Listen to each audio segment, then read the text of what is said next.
Всем доброго времени суток!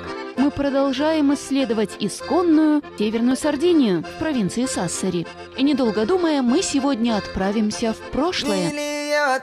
Еще в те далекие времена, когда нынешняя Европа пребывала в состоянии варварства, на Сардинии уже существовала высокоразвитая цивилизация.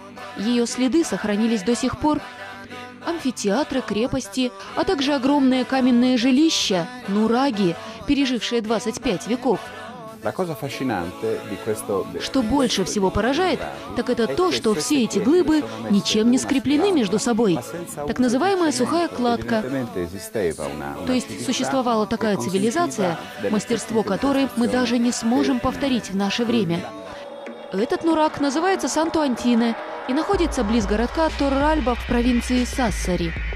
Нураги овеяны такой магией и мистикой, что непосредственное воздействие чего-то непонятного и неизведанного каждый, попавший сюда, ощущает буквально физически.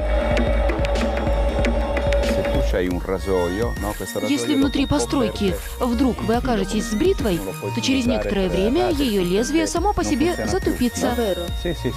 Кроме того, как мы знаем, время способно ускоряться и замедляться.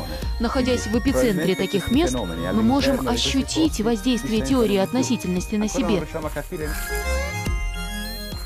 Куда раньше нурагов был возведен вот этот необычный объект – мегалитическое святилище алтарь Монте-да-Коди или сардинский зиккурат. Кстати, он намного старше тех же египетских пирамид. Это единственный зиккурат, похожий на тот, что возводили шумеры. У него похожий возраст и похожая трапециидальная форма. Нигде ничего подобного на средиземноморских землях не увидите. Вы не поверите, но все, кто побывает здесь, словно очищаются и чувствуют живую радость от жизни. Что ж, очищенные и радостные, мы отправляемся далее исследовать гастрономические и фольклорные особенности северной части Сардинии. Если вы, как и мы, уже чувствуете себя туристом, искушенным классическими итальянскими красотами, вам с нами особенно по пути.